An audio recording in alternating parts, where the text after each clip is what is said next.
Essa semana, eu fiquei fora, porque eu tive uma conferência de igreja em células no interior de São Paulo, bem interior mesmo. Nunca tinha ido naquele interior, bem interiorzão, Marília. Alguém conhece Marília aqui? Ô, louco, meu Deus do céu. Fala de... Quem conhece Marília aqui? Quanta gente mariliense, né? Ou tem parente lá. Tem um mover de Deus naquela cidade. Uma cidade de 200 mil membros. Eu fui numa igreja que tem 7.500. Uau! Oi? 200 mil membros na cidade, eu falei, né? Mas são moradores, né? Quem falou membro? Tá doido? Eu não vi ninguém dizer membro. 200 mil habitantes na cidade. 7.500 membros na igreja. É um avivamento. Uma cidade de 200 mil, você ter 7.500 membros na igreja, uma só, porque tem outras igrejas lá. E por que eu fui lá nessa igreja? O pastor de lá foi o primeiro pastor. Ele foi na primeira caravana para a Coreia do Sul, no ano de 2012. Quando eu fui para lá, eu fiquei pesquisando e procurando saber as igrejas que tinham alguma conexão com o pastor Yoon lá na Coreia, entender um pouco como eles receberam aquilo que eles receberam lá e viveram isso aqui no Brasil. E eu fui para lá, eu falei, eu quero saber como é que a coisa andou aqui, eu quero saber como é que se desenrolou. E o testemunho deles é lindo. Eles tinham uma igreja de aproximadamente 1.000 membros em 2012. A igreja hoje tem 7.500. E em 6 anos, aproximadamente, Deus fez um mover muito grande. E eu percebo que os irmãos têm um envolvimento com a oração, um envolvimento com o Espírito Santo. E aí um envolvimento como nós temos no discipulado, nas células, nos cultos de celebração. É uma igreja bastante parecida com a nossa, na sua dinâmica, na sua forma de ser igreja. Mas eu percebo algo muito forte ali. Muito forte. É como se o Espírito Santo soprasse em todo momento que você anda por ali, o Espírito está movendo. E aí eu tive a oportunidade de conversar com alguns pastores de lá, pastores que são, eles têm acho que 14 ou 15 pastores auxiliares, que vivem de tempo integral lá, e o pastor, mais o pastor, que é o pastor sênior de lá. Então eu conversei com alguns deles, e eu percebi claramente que os irmãos têm uma entrega tão grande com relação à oração, à busca de intimidade, de relacionamento com Deus, que não tem outra explicação para o que Deus está fazendo ali. Quando você está mais íntimo de Deus, quando você tem um canal mais aberto, porque você tem ouvidos abertos, porque se senta com Ele todos os dias, certamente o Senhor vai te direcionar, te dar clareza, te dar caminhos, e vai cumprir os propósitos. Não é uma recompensa porque você ora mais, é uma obviedade porque você se relaciona mais com Deus. Você me compreende no que eu estou dizendo? É óbvio que Deus vai mover muito mais facilmente, com mais liberdade, na vida daqueles que se relacionam intimamente com Ele. Quantos entendem o que eu estou dizendo? Digam amém. Você concorda com o que eu estou dizendo? Diga amém. Então, eu percebi isso. Foram junto comigo o Eliezer e a Nete, o Eduardo Bauer e a Flávia. Quisera eu pudesse ter levado todos os discipuladores comigo lá. Mas foi um tempo tão precioso, nós somos tão cheios de Deus, recebemos tanto do Senhor.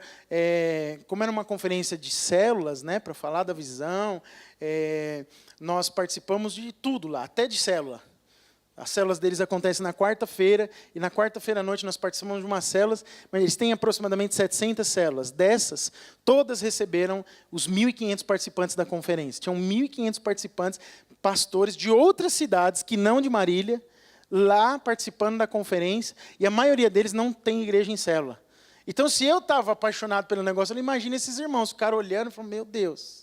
A grande maioria deles, pastores batistas, alguns presbiterianos, e pastores do Japão, da Holanda, da Inglaterra e dos Estados Unidos. Eu falei, meu Deus, está em Marília, que cansa em sair de Guarulhos até lá, são mais 7 horas de ônibus ou carro, e Deus trazendo essas pessoas de tão longe para receber algo ali, e essa minha conexão veio por conta da Coreia. Eu falei, meu Deus do céu, eu fui lá na Coreia para depois voltar em Marília. E aí eu conheci um outro pastor lá de Araçatuba, estou com a vontade de ir para Araçatuba. Irmãos, que vontade de ir naquela igreja de Araçatuba. Uma vida de Deus, um pastor precioso também, que também esteve na Coreia. Nessa primeira viagem, ele estava nesse primeiro grupo. Então eu ouvi muitas experiências que consolidaram em mim, na Deise, não tenho dúvida disso, em nós dois. Deus fez coisas muito grandes. Eu me lembro de momentos em que o Espírito Santo nos visitou ali, e eu tenho vontade de voltar lá e ficar percebendo o Senhor, ouvindo o Senhor. Sabe quando você sai de um lugar e volta 7 horas de viagem, quando você assusta, você chegou na sua casa, porque a sua cabeça está trabalhando a 1 milhão por hora, você pensando um monte de coisa, sentindo, percebendo, tentando perceber em Deus o que você deve fazer com tudo isso que tem movido dentro de você. Eu estou assim, eu não sei se você já esteve assim, não sei se você está assim por algum motivo, eu só creio naquilo que diz a palavra, não andais ansiosos por coisa alguma. Não andais ansiosos por coisa alguma. Vamos descansar em Deus, tenha paz em Deus e saiba que o Senhor está movendo em todas as coisas. E eu voltei de lá, cheio de expectativa de grandes coisas que o Senhor vai fazer. Quero compartilhar com você uma palavra de Atos, que é um texto que faz parte do meu devocional diário. Eu tenho lido agora o livro de Atos. Eu quero compartilhar com você algo daquilo que é o mover do Espírito Santo, daquilo que o Senhor tem feito, daquilo que o Senhor fez na igreja primitiva e Ele deseja fazer nos dias de hoje. Aquilo que Ele fez na igreja primitiva, Ele deseja fazer hoje. Porque a igreja não deveria ter mudado. A igreja mudou. Mas eu tenho uma notícia para você. O Deus da igreja não mudou. O noivo da igreja não mudou. O mover e o fluir deste Deus está sempre disponível para a sua igreja. Deus está sempre querendo fazer de novo aquilo que Ele já fez em um outro momento na vida da sua igreja. Quantos creem nesse Deus que repete histórias? Quantos creem num Deus que dá uma outra chance? Quantos creem no Deus que está sempre disposto a abençoar e liberar sobre nós tudo aquilo que nós já temos disponível em Cristo Jesus? Diga amém. Glória a Deus. Então eu quero falar um pouquinho sobre isso com você. Eu voltei de lá. O que é gostoso, só para eu terminar. O que é gostoso? Você vê a Bíblia cumprida na prática na vida das pessoas no dia atual. Então é muito bom quando você prega e fala, o Senhor é um Senhor de milagres. Deus não mudou, Deus faz milagres. E aí você participa de uma conferência de milagres e vê pessoas sendo curadas. Você não se enche de fé? Agora, se a gente só prega, e as coisas que a gente prega não acontecem na prática, dá uma desanimada, não dá? Jesus transforma a vida das pessoas. Famílias são transformadas pelo poder do Evangelho. Aquelas pessoas que viviam em depressão, em angústia de alma, são transformadas. Eu prego, mas todo mundo que está ao meu redor está deprimido. Dá um desânimo. Agora, se todo mundo que está deprimido ao meu redor começa a ser curado, começa a ter alegria, eu começo a viver a experiência de uma maneira diferente. Por quê? Porque não é só teoria, é prática. É vida prática. E eu vi muito testemunho de coisa prática, de coisa que aconteceu semana passada, de coisa que está acontecendo, de coisa que Deus está movendo. E eu vou dizer para você, nós temos testemunho de coisas que têm acontecido aqui, ou não temos? Deus tem feito coisas na nossa vida, mas Ele vai fazer muito mais. Tem muito mais de Deus. Diga para a pessoa do seu lado, tem muito mais de Deus para você, meu irmão, minha irmã. Tem muito mais de Deus. Aleluia. Aleluia. Glória a Deus. Eu quero ler o texto com você de Atos capítulo 3, versículos 3 a 10. Atos 3, de 3 a 10. Diz assim a palavra. Vendo ele a Pedro e João, que iam entrar no templo, implorava que lhe dessem uma esmola. Pedro, fitando-o juntamente com João, ouça bem isso, Pedro, fitando-o juntamente com João, o que é fitando? Olhando firmemente, com João, disse, olha para nós. Imagina a cena. Um pouquinho antes aqui, a Bíblia está falando que Pedro e João estão indo para o templo orar. E aí tinha lá um coxo, sentado à porta do templo. E Pedro e João, olhando firmemente, juntamente um para o outro, um com o outro, olhando para ele, dizem, olhem para nós. Ele os olhava atentamente, esperando o quê? Receber alguma coisa. Pedro, porém, lhe disse, não possuo nem prata nem ouro, mas o que eu tenho, isso eu te dou. Em nome de Jesus Cristo, o Nazareno, anda. E ele falou fazendo algo. Tomando-o pela mão direita, o levantou. Então ele disse, eu não tenho ouro e não tenho prata, mas em nome de Jesus, o Nazareno, e aí pegou na mão dele, disse, anda, e levantou, E aí a Bíblia continua. Imediatamente os seus pés e tornozelos fizeram o quê? Se firmaram. De um só salto se pôs em pé. Imagina, ele pegou na mão de Pedro e pulou. Instantaneamente, a Bíblia fala, imediatamente ele se pôs em pé. Passou a andar e entrou no templo fazendo o quê? Saltando e louvando a Deus. Um camarada que estava habituado a ficar sentado, já foi na Praça da Sé? Já viu as pessoas, como tem pessoas que ficam sentadas ao redor da praça, que tem problemas nas pernas, que são coxos, que não andam, problema no tornozelo, no joelho, anos a fio. Era assim que esse homem ficava ali. Anos a fio sentado ali, todo mundo que passava, qual era o que ele almejava? Receber uns trocos, umas moedas. Alguma coisa que pudesse lhe servir para um proveito futuro de comprar um alimento, ou alguma coisa assim, porque ele não podia trabalhar certamente. Mas num dia escolhido por Deus, Pedro e João, cheios do Espírito Santo de Deus, eles olham para ele, seguram na mão dele, levanta, e ele levanta-se imediatamente, e fica de pé num salto, a Bíblia fala, e ele entra o quê? Pulando e saltando dentro do templo. Era um prédio religioso, utilizado para a pregação da palavra, onde Jesus pregou muitas vezes. Ele entra e sai pulando no meio de todo mundo. Viu todo o povo a andar e louvar a Deus. E reconheceram ser ele o mesmo que esmolava. Por quê? Porque a hora que ele entrou pulando, chegou um maluco aí. Não tem uns irmãos que você acha maluco no culto? Tem? Tem, Samuel? Tem uns irmãos que são meio doidos?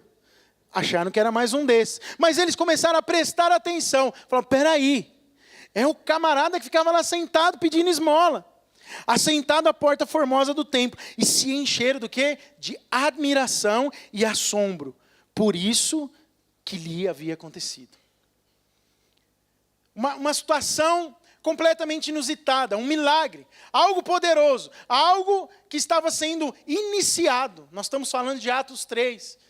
Eu compartilhei com os irmãos recentemente a respeito da angústia de Jesus de ter que deixar os discípulos e falar e compartilhar com eles, está chegando a hora de eu ir embora, está chegando a hora de eu morrer, está chegando a hora da cruz, está chegando a hora de eu ir, mas eu não vou deixá-lo só, deixarei um consolador para vocês. Nós estamos há pouco tempo depois disso, depois dessa situação.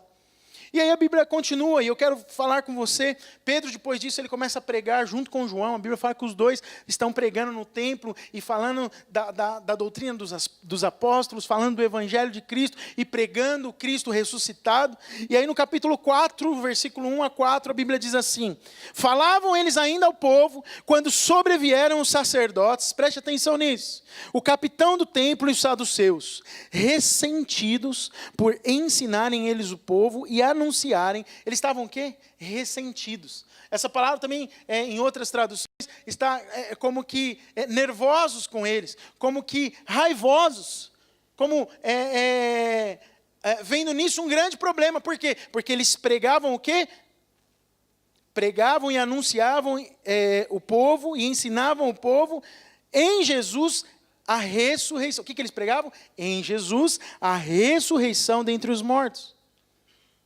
Já era demais, antes da morte e ascensão de Cristo, Jesus falar que era o Filho de Deus e que veio para salvar o mundo.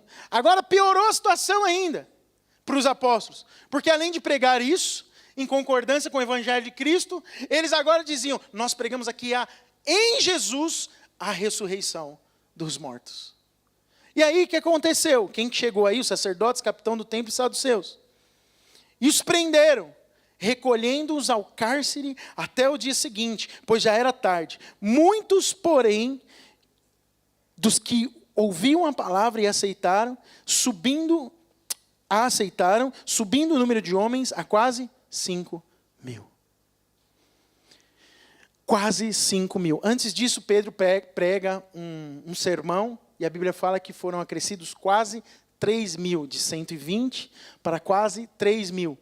Mas aí Deus faz um milagre poderoso, usando esses irmãos cheios do Espírito Santo, para um coxo entrar pulando, um que era visto por todos por muitos anos, e aí depois disso eles pregam veementemente a palavra de Deus, pregando quem? Em Jesus a ressurreição dos mortos. Diga comigo, em Jesus a ressurreição dos mortos.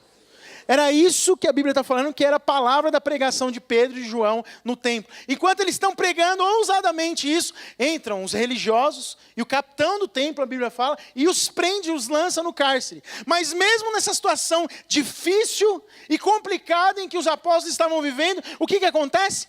Mais 5.000 homens são acrescentados à igreja. Uau! A igreja que tinha 120 passou a ter 3.000. E daqui a pouco, foi 5.000 homens. Vamos imaginar que dos 3.000, 1.000 era homem? Porque sempre mulher é a maioria. Olha a sua volta. É ou não é? Sempre mulher é a maioria. Não era diferente naquele tempo. Por quê? Homens normalmente vão para a guerra. Homens normalmente são mais ousados no volante. Homens dão cavalo de pau. Imagino que Davi dava cavalo de pau nas carroças reais. Mas é claro que Mical não fazia. Homem passa mais farol vermelho que mulher. Homem desrespeita mais no trânsito. Estou certo ou estou errado? Só as mulheres falaram que eu estou certo, né? Estou certo, homens, ou estou errado? Vocês são mais ousados, sim. Então tinham lá, 1.000 homens. E a Bíblia fala que foram acrescentados mais 5.000 homens. Então a igreja não chegou a 8.000 pessoas. Talvez tenha chegado aos 10.000. Não, se tenha mais uma proporção dessa, se fosse igual de mulher para a quantidade de homens, foram mais 10.000 acrescentados só naquele momento. 13.000, 15.000 pessoas foram acrescentadas à igreja. Um grande mover, um grande avivamento estava acontecendo. E sabe uma das coisas que eu mais percebo como resultado e resposta de avivamento do Espírito Santo na vida da igreja? Almas sendo salvas. Não é você cair para trás e ficar 1 hora estatelado no chão. Apesar de que em algumas situações isso faz parte. Não é você falar em línguas e simplesmente parar nisso. Não é o louvor maravilhoso e a banda que toca demais, não. Não é um pregador eloquente que domina as Sagradas Escrituras. Não, avivamento se dá quando sinais e milagres acontecem e as pessoas são salvas pelo poder do Evangelho de Cristo Jesus. Então estava acontecendo isso na vida da igreja, mas diante de um quadro terrível. Ou vocês não ficariam preocupados se eu fosse preso agora por estar pregando o Evangelho? Vocês iam orar por mim? De verdade? Eu vou cobrar pelo menos uma oração, hein, se eu for preso. Por causa do Evangelho. Se eu for preso por outra coisa, aí você ora por misericórdia pela minha vida. Mas eu não vou não. Aleluia. Mas eles foram presos, e os líderes da igreja daquele momento foram presos. É o que a gente acabou de ler. No versículo 5, a Bíblia diz assim: no dia seguinte, reuniram-se em Jerusalém as autoridades, os anciãos e os escribas, com o sumo sacerdote Anás, Caifás, João, Alexandre, e todos os que eram da linhagem do sumo sacerdote. E pondo-os perante eles, os arguíram: com que poder? Ou em nome de quem fizeste isto? Qual era a indagação? Qual era o questionamento? O que eles estavam questionando? Aquilo que eles fizeram sobre a cura do coxo. Com que poder? Em nome de quem vocês fizeram um negócio desse? E aí, eu quero voltar com você lá em Atos capítulo 1, versículo 1 a 5. A Bíblia diz assim: escrevi o primeiro livro, Lucas, né, que escreveu o livro de Atos. Escrevi o primeiro livro, ó Teófilo, relatando todas as coisas que Jesus começou a fazer e a ensinar, até o dia em que, depois de haver dado mandamento por intermédio do Espírito Santo aos apóstolos que escolhera. Diga comigo, mandamento pelo Espírito Santo aos apóstolos que escolhera. Foi elevado às alturas. Então Jesus esteve com os seus discípulos, falou alguma coisa para eles e subiu aos céus. A eles também, depois de ter aparecido, se apresentou vivo com muitas provas, o quê? Acompanha a leitura comigo. Com muitas provas, o quê? Incontestáveis. Aparecendo-lhes durante 40 dias e falando das coisas concernentes ao reino de Deus. E comendo com eles, determinou-lhes que não se ausentassem de Jerusalém, mas que esperassem a promessa do Pai. Que promessa é essa do Pai? É a promessa que Jesus fez lá em João, capítulo 16, versículo 7 ao 13. Bota aí, João 16. Eu não tinha programado ler esse texto, mas quero só que você lembre qual é essa promessa. João, capítulo 16, versículo 7 a 13. Mas eu vos digo a verdade, convém-vos que eu vá. Porque se eu não for, o Consolador não virá para vós outros. Se porém eu for, o que ele vai fazer? Diga comigo, eu vou-lo enviarei. Então a promessa do Pai, pode voltar para Atos. A promessa do Pai qual era? De que ele, indo, enviaria o Espírito Santo para estar com eles. Lembra da pergunta dos sumos sacerdotes e das autoridades para Pedro e João? Com que autoridade, com que poder e em nome de quem vocês vão e curam um coxo? Parece até loucura, né? Se a gente vê um coxo sendo curado, você vai perguntar, tem que ser muito religioso, né? Tem que ser muito, muito natural. E aí, eu quero lembrar com você qual é essa autoridade. A autoridade está baseada numa promessa. Eu vos enviarei o Espírito. E o Espírito havia de ser enviado. E aí, continuando lá em Atos, do versículo 1 a 5, do que eu estava lendo, o qual disse essa promessa. Disse ele, de mim ouvistes. O que os discípulos ouviram de Jesus? Que o Pai lhes enviaria o Espírito. Porque João, na verdade, batizou com água, mas vós sereis batizados com o Espírito Santo. João batizou com água, mas vós sereis batizados com o Espírito Santo, não muito depois destes dias. Aleluia. Então aqui nesse momento, não havia acontecido muita coisa.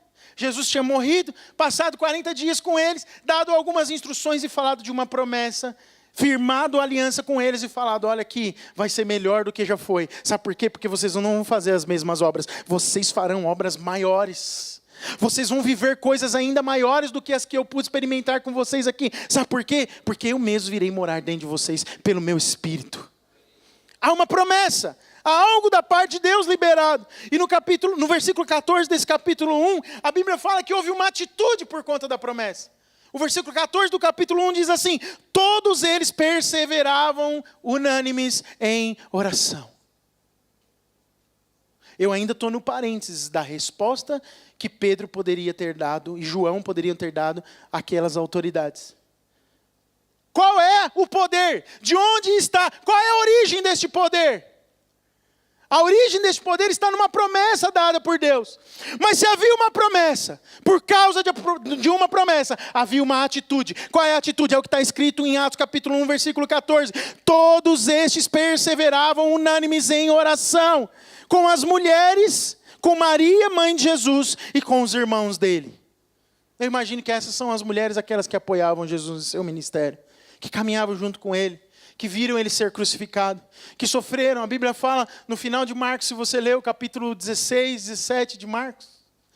Não sei se tem 17, acho que é 16. É 16. Então é o 15 e 16, o último versículo do 15, 47, o primeiro 16, você vê as mulheres indo procurar Jesus no túmulo. E elas ficando alvoroçadas, encontram um anjo, e o anjo fala para elas, olha, aquele que procura que não está mais aqui, ressuscitou. Essas mulheres, outras mulheres, a mãe de Jesus e os irmãos de Jesus, junto com os discípulos, oravam unanimemente, eles perseveravam, porque eles sabiam que havia uma promessa, e a promessa era, o Espírito Santo estará conosco, nos apoiando, nos motivando, nos levando aonde nós não poderemos ir jamais com os nossos próprios pés. Ainda que Pedro, ainda que João estejam presos por causa desse Cristo, nós vamos perseverar, orando, unânimes, com o mesmo coração, porque certamente Deus vai fazer alguma coisa por nós. Qual é a sua atitude quando você olha para as circunstâncias?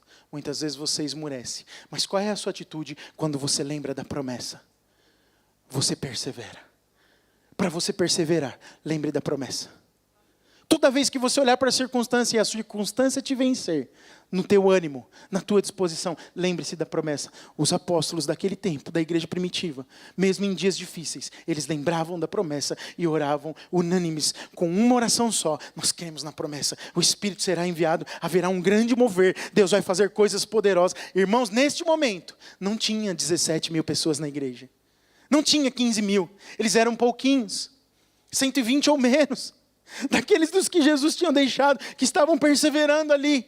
Eram poucos irmãos, mas eles perseveraram numa promessa em oração. E a Bíblia continua no capítulo 2 de Atos, versículo 1 ao 4. E Deus libera a promessa. E a coisa de teoria e do papel passa a acontecer na prática. Capítulo 2 de Atos, versículo 1 a 4 diz: ao cumprir-se o dia de Pentecostes, estavam todos reunidos no mesmo lugar. E de repente, diga comigo, de repente, veio do céu um som, diga um som, como de um vento impetuoso, diga um vento. E encheu toda a casa onde estavam assentados. Aquilo que era só uma palavra dita por Jesus, aquilo que no coração de muitos ainda era uma dúvida, aquilo que ainda era abalável por causa das circunstâncias, começa a se tornar realidade por causa de uma experiência espiritual que transformaria a vida não só de 1, de 2 ou de 10 discípulos, mas transformaria a vida daquela pequena igreja que impactaria todo o mundo, geração após geração. Deus mudou e começou a mudar, porque o Senhor disse para eles o seguinte, quando esteve com eles, Jesus antes de subir aos céus, Jesus disse: fique em Jerusalém, calma, aquieta o coração, porque do alto, isso está em Atos capítulo 1, versículo 8, do alto eu vos revestirei com o Espírito Santo e com poder, com dunamis. Poder perguntado pelas autoridades é dunamis. Poder dito por Jesus em Atos 1, 8 é dunamis. Dunamis é como se fosse uma bomba, algo que é estimulado, vai causar uma explosão e trazer um impacto. E o estímulo para que o dunamis se manifeste e haja realmente uma explosão que venha impactar todo o meio do qual nós estamos envolvidos, é o Espírito. O Espírito é como se fosse a chama do fogo que vai tocar na bomba e o negócio vai explodir e o pau vai quebrar. As trevas vão ser destruídas. Deus vai começar a mover. E eles estavam firmes no quê? Numa promessa de que o Espírito seria enviado. E aí, continuando o texto, um grande vento encheu toda a casa onde todos estavam assentados. E apareceram distribuídas entre eles línguas como que de fogo. Diga, línguas como de fogo. E pousou uma sobre cada um deles. Todos ficaram cheios do Espírito. Diga isso comigo. Todos. Diga para o seu irmão. Diga para o outro irmão. Todos ficaram cheios do Espírito Santo. Faltou alguém? Todos na igreja. Ah, irmãos, eu lembrei do pastor Washington agora. Pega no cotovelo do teu irmão e chacoalha ele e fala: todos ficaram cheios do Espírito. Todos! Se alguém ficar sem ser chacoalhado, eu vou descer daqui e vou chacoalhar. Chacoalha a pessoa do teu lado e fala: todos na igreja ficaram cheios do Espírito Santo.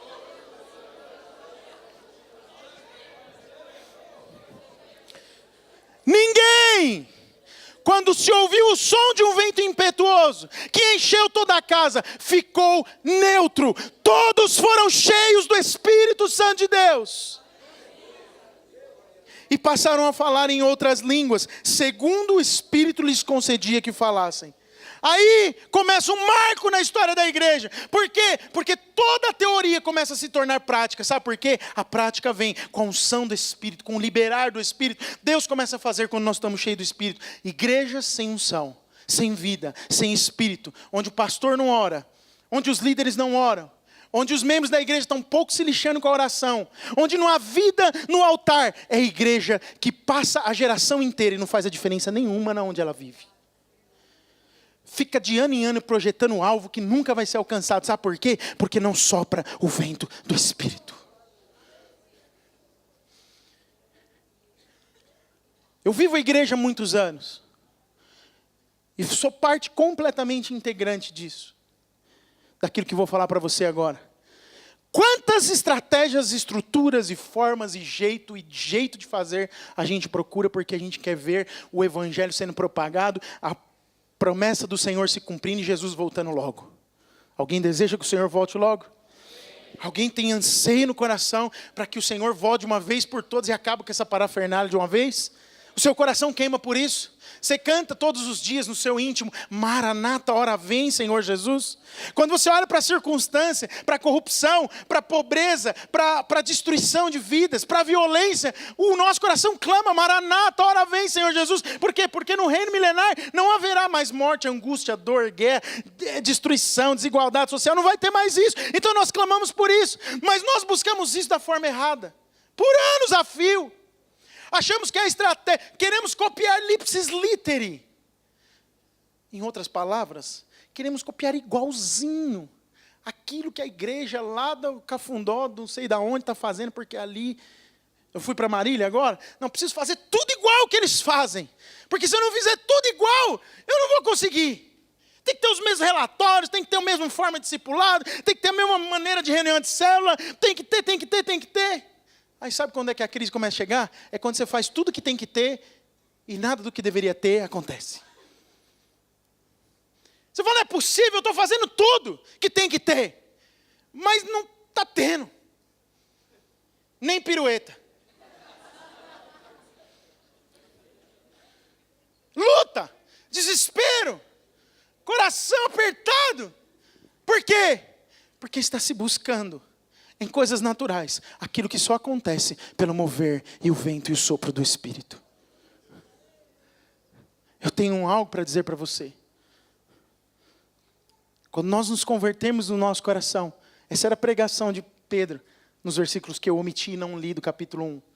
Essa era a pregação dele, do capítulo 3, perdão. Ele dizia assim, arrependei-vos. Porque as pessoas falam para ele, o que a gente faz, Pedrão? Com isso tudo que você está dizendo, ele estava pregando o quê? Em Jesus, a ressurreição dos mortos. O que a gente faz com isso? Arrependei-vos e convertei-vos, para que os vossos pecados sejam perdoados. E aí vocês vão ser salvos. E aí vocês farão parte de um reino. E vocês também vão viver isso que a gente está vivendo. Sabe o que eu tenho para dizer para você? Nós precisamos nos arrepender do nosso pecado, de ter falta de tempo para Deus. O que mais nós temos é falta de tempo para Deus. Nós não temos tempo para Deus. A gente é muito envolvido em muita coisa. A pior coisa que a gente é envolvido aqui hoje em dia é isso aqui. Mais do que a televisão.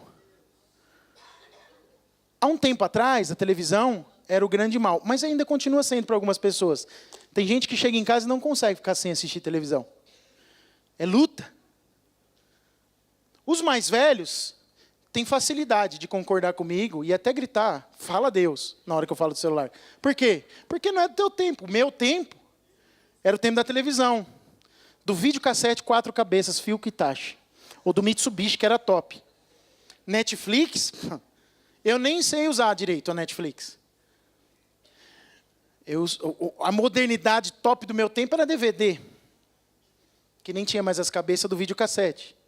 Certo? Mas o tempo vai passando e cada um vai continuando preso nas suas misérias que te afastam de Deus. O que te afasta de Deus não é só o pecado. É passar tempo em coisas que vão tornando a sua vida cada vez mais vazia e sem propósito. Não faz sentido. Não faz sentido. Eu passar 1 hora fazendo assim no Instagram. Não faz sentido. E eu não sei quanto tempo já passei, mas já passei bastante tempo. No Pinterest, no Facebook, e por aí vai. Quando a gente tinha um portal de internet, era mais fácil, não prendia tanto. Você clicava 1, 2 links e tal, mas você percebe como é do inferno esse negócio? Agora eu estou falando igual o pastor da Coreia, ele odeia smartphone. Eu não odeio, não. Eu acho que ele pode servir para muita coisa.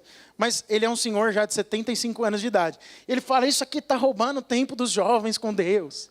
Joga no chão, quebra, destrói. Mas o filho dele tem um. Ele fala, meu filho fica o tempo todo com aquilo. O filho dele, ele tem um filho, acho que o mais novo, tem 40 anos de idade. Parecido com a minha idade. É necessário, precisa ter equilíbrio. Agora, o que é mais importante? O que é mais importante na sua vida, meu irmão? O vento do Espírito está soprando? Às vezes você está passando uma luta constante na sua vida, anos a fio. E se tivesse um pouquinho só de vento do Espírito aí, você já tinha resolvido ela 10 anos atrás. Só um pouquinho. Só um pouquinho. Só divide o tempo do Instagram com Jesus, você vai ver o que vai acontecer na sua vida. Divide o tempo da televisão. Divide o tempo das coisas que não são necessariamente pecados, mas que roubam o tempo de Deus na sua vida. E a Bíblia continua. Então, os que aceitaram a palavra foram batizados, havendo um acréscimo naquele dia de quase 3.000 pessoas. Então, lá em Atos capítulo 4, que eu acabei de ler com você, foram acrescentados quantos? 5.000 homens. Mas aqui, os 3.000. Você percebe de onde vem o poder que as autoridades perguntaram para Pedro e para João? De onde vem? Hã? De onde vem? Do Espírito. É o sopro, é o mover do Espírito que faz. Eu quero caminhar para o final. O capítulo 4 continua, fecha o parênteses agora. Então, lembra da cena. Pedro e João estão diante das autoridades e eles questionando. Pedrão, João, diz para nós aí, no nome de quem que vocês estão pregando isso? No nome de quem é que vocês têm coragem de vir e falar para um coxo levantar? No nome de quem vocês estão fazendo esses milagres?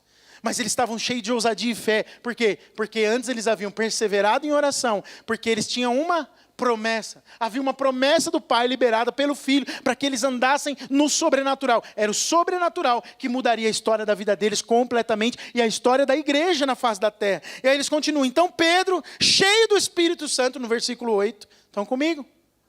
Então Pedro, cheio do Espírito Santo, lhe disse: autoridades do povo e anciãos, visto que hoje somos interrogados a propósito do benefício feito a um homem enfermo e do modo por que foi curado, olha só, Pedro gastou aqui todo o grego, o hebraico, o aramaico e todo o arco possível.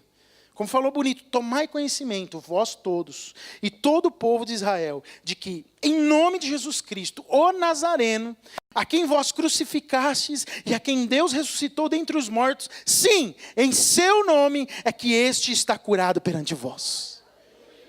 No nome de quem, irmãos? No nome de Jesus. O que a Bíblia fala que Pedro estava quando ele começa a responder, no versículo 8? Então Pedro, cheio do Espírito Santo.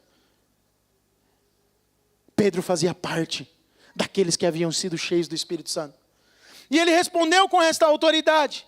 Continuando. Este Jesus é pedra rejeitada por vós. Aí ele está falando para quem?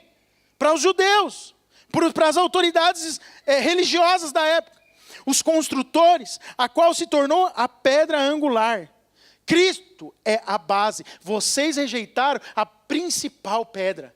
Vocês rejeitaram o fundamento que poderia trazer a solução para a vida de vocês. Vocês rejeitaram. É porque eu não rejeitei. Que eu posso orar por um enfermo que está coxo há tantos anos pedindo esmola e dizer para ele, levanta, anda, e ele sai saltando, porque eu creio que Cristo é a pedra de esquina, a pedra fundamental, a pedra onde eu edifico aquilo que eu prego, onde eu edifico a minha vida. Esse Jesus, pedra rejeitada por vós, os construtores, a qual se tornou pedra angular, e não há salvação em nenhum outro, porque abaixo do céu não existe nenhum outro nome dado entre os homens pelo qual importa que sejamos salvos. Não há nenhum outro nome debaixo dos céus e em cima da terra pelo qual importa que sejamos salvos. Ao verem a intrepidez, olha só que coisa impressionante isso aqui. Ao verem a intrepidez de Pedro e João, sabendo que eram homens iletrados e incultos, admiraram-se e reconheceram que haviam eles estado com Jesus. O que significa essa palavra intrepidez aqui? Eu dei o nome dessa palavra, poder e intrepidez. O que significa intrepidez? Intrepidez do original parresia significa liberdade e franqueza em falar. Significa confiança aberta e destemida. Significa coragem entusiástica. Significa audácia. Significa segurança.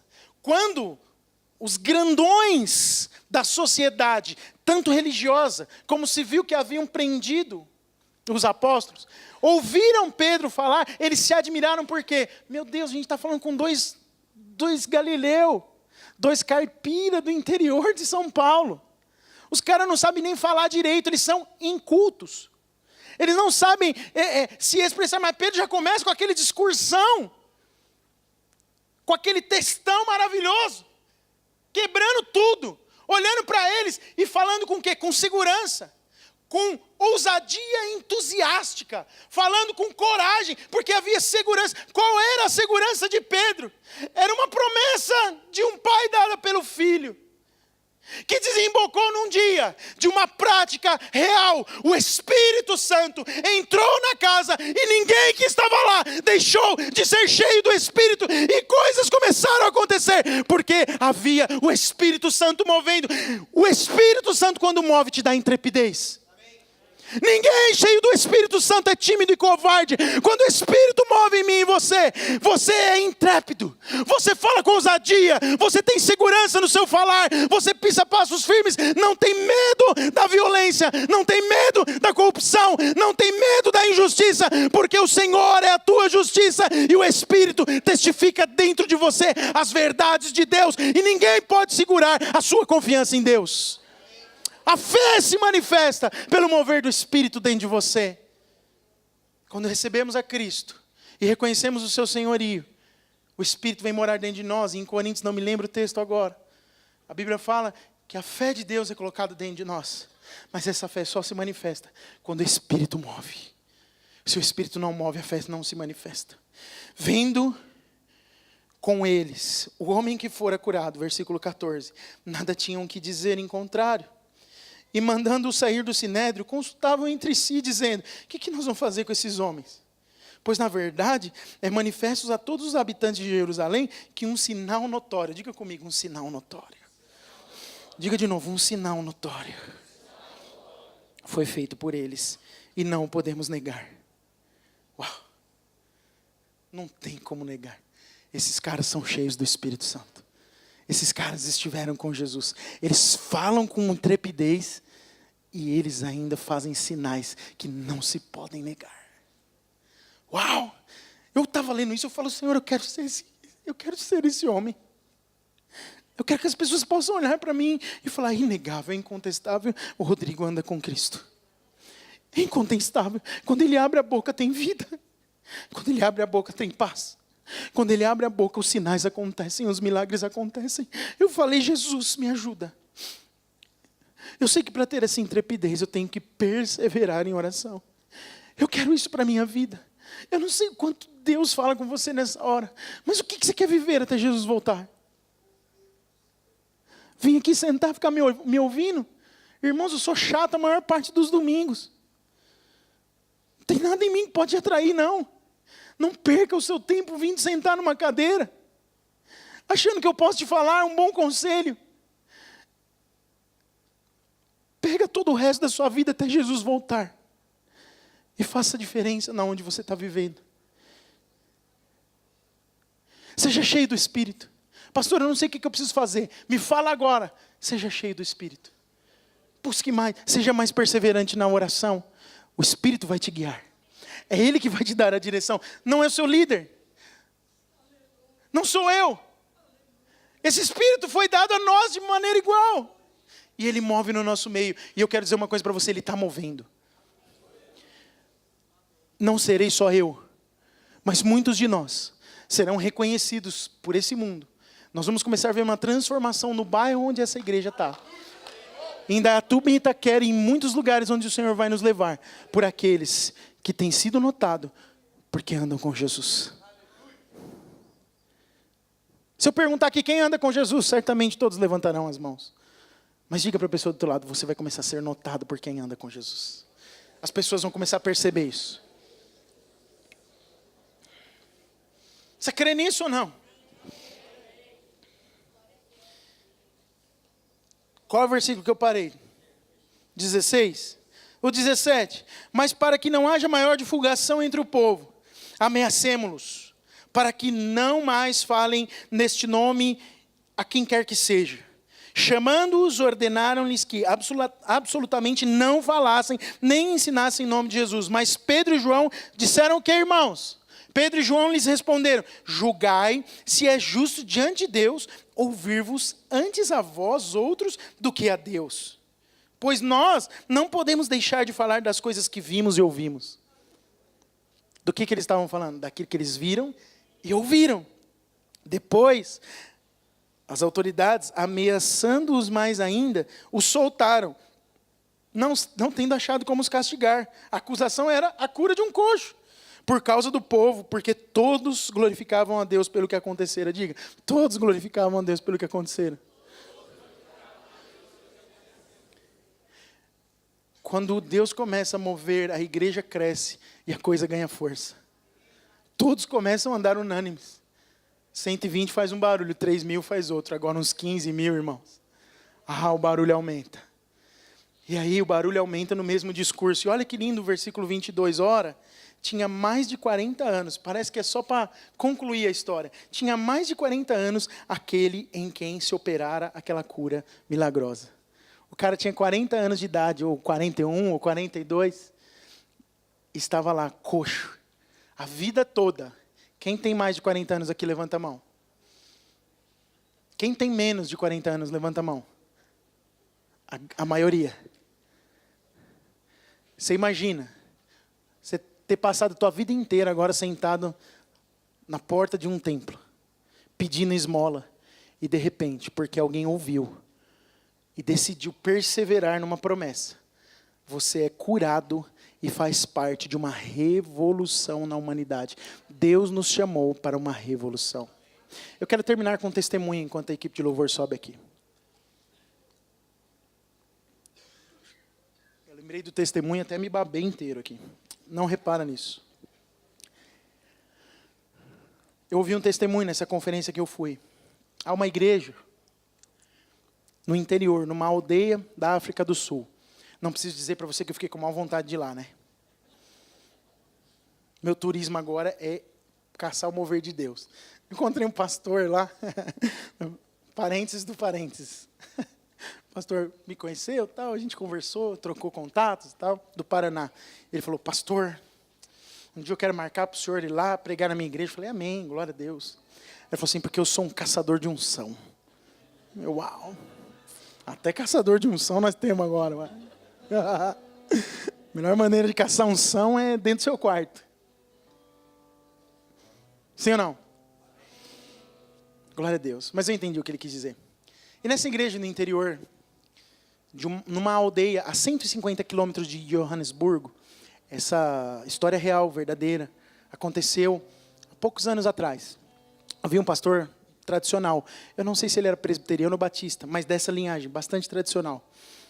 Aquelas onde a igreja não bate palma, onde tem que cantar a música definida lá no cantor, cristão, não tem bateria, não tem guitarra, as pessoas não falam em línguas. Tradicional. Mas que cria em Cristo. 12 anos no mesmo lugar. E a igreja dele tinha aproximadamente 37 membros. E não saía disso. 37, 40, 37, 40, 42, 37. 35, 37, 42. Parecia uma rodoviária. Ganhava 5, perdia 6. Ganhava 7, perdia 5. Ganhava 2, perdia 1. E ficava nessa vida. 12 anos. E o pastor que testemunhou isso falou assim, acho que nós, aqui ele estava falando para uma plateia de pastores, falou, acho que nenhum aqui aguentava isso. 12 anos, essa vida, a coisa não vai. É mesmo, as mesmas pessoas, os principais sempre estavam por ali. E aí um dia ele falou assim, nós precisamos mudar. E eu quero propor algo a vocês, irmãos, num sermão de domingo. Eu não aguento mais, eu quero ver o Senhor mover aqui no nosso meio. Mas tradicional. Eu queria propor aos irmãos orar 3 vezes ao dia. Você vai tirar um período em 3 partes do seu dia e orar. E você vai ler a Bíblia todos os dias como uma criança. Esse foi o desafio do pastor sul-africano. Todos os dias você lerá a Bíblia como criança. O que ele quis dizer com isso? Você vai acreditar que o que está escrito ali é a pura verdade, sem tirar nem pôr uma vírgula. Os irmãos aceitam o meu desafio? E a igreja aceitou. Você também aceita? Uou! E eu nem fiz ainda. Glória a Deus. E aí, passou uma semana, chegou no outro domingo. Ele começou a pregar. E ele estava pregando o quê? Atos 2, o dia de Pentecoste. Ele estava falando sobre o vento do Espírito. E no meio da pregação dele, uma irmã na igreja, solteira, levanta, fica de pé e fala: pastor. Aí ele já olhou nervoso, né? Está me interrompendo na minha pregação, atrapalhando toda a minha hermenêutica, homilética e exegese. Ele olhou para a irmã com olhos de fulminar. Pastor, eu preciso falar uma coisa. Aí ele pensou e ele falou: bom, eu pedi para os irmãos orarem. Pode falar, irmã. Pastor, eu preciso orar agora. Mas no meio da pregação Deus me mandou orar. Amém. Essa irmã levantou a mão sozinha de pé, uma igreja tradicional, e começou a orar. E ela falava: Jesus, meu pastor está pregando há anos que lá no dia de Pentecoste, o Senhor batizou as pessoas com o teu Espírito e encheu toda a casa. Eu li isso nessa semana. E eu orei isso essa semana. Por favor, faz de novo. Faz de novo, Jesus. E ela começou a falar: faz de novo. Faz de novo. Faz mais uma vez, faz aqui, no interior da África do Sul. Faz de novo. E aí o Espírito começou a entrar naquele lugar, irmãos. E todos que estavam presentes foram batizados com o Espírito Santo. Todos. E o culto que tinha começado às 10 horas da manhã daquele domingo, terminou às 4 horas da manhã da segunda-feira. Ninguém saía. E eles eram 37 pessoas naquele momento. No domingo seguinte, eles começaram o culto. E quando eles começaram a primeira oração, começou a entrar gente dentro daquele prédio que cabia pouco mais de 100 pessoas. Entraram 300 pessoas. E eles, adorando o Senhor, começou a manifestar demônio para todo lado. Eram 37 pessoas para expulsar demônio de 300. Quando eles terminaram o trabalho daquele dia, daquele domingo, o pastor perguntou, mas começou a perguntar para as pessoas: vocês vieram para cá por quê? Quem são vocês? De onde vocês vieram? Nós não sabemos. Nós somos da circunvizinhança, das montanhas. Tinham montanhas que cercavam o lugar da igreja. Nós somos todos feiticeiros. Somos todos, éramos todos feiticeiros que não conheciam a verdade do Evangelho. Mas como é que vocês acharam a gente aqui? Nós estamos aqui há mais de 12 anos. Todos nós, quando chegamos aqui, compartilhamos uns com os outros. Nós ouvimos um vento que soprava na direção deste lugar. E quando nós chegamos aqui, a direção do vento nos trazia no mesmo lugar. Nós olhamos um para os outros e falamos: vamos entrar. Vamos ver o que é esse vento aqui dentro. E aí aconteceu o que aconteceu. Passaram-se aproximadamente 30, 40 dias. Tinham 10 mil pessoas se reunindo em volta daquele prédio.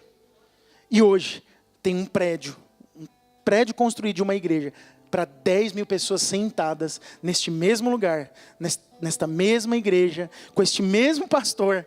E o mover de Deus não os abandonou, porque eles entenderam que o que faz a obra é o mover do Espírito. É o vento do Espírito. Eu quero dizer uma coisa para você que eu ouvi esses dias. Noé, quando construiu a arca, seria impossível para ele imaginar como colocar um macho e uma fêmea de cada espécie dentro da arca. Sim ou não? Como é que faz? Pegar no laço? Zebra e zebro? Boi e vaca? Como é que pega a galinha e o galo? Como é que faz para pegar o macho e uma fêmea? O Espírito conduzia os animais. Havia um vento do Espírito conduzindo os animais. E aí eu vou perguntar uma coisa para você. Será que o mesmo Deus que conduziu animais irracionais para dentro da arca não conduziria os pecadores para estarem conosco? Seres que pensam, que raciocinam e que, se impactados pelo vento do Espírito, sofrerão as transformações que só o poder do Espírito pode fazer. O vento começou a soprar. Você pode levantar e orar comigo como aquela irmã orou lá no interior da África do Sul?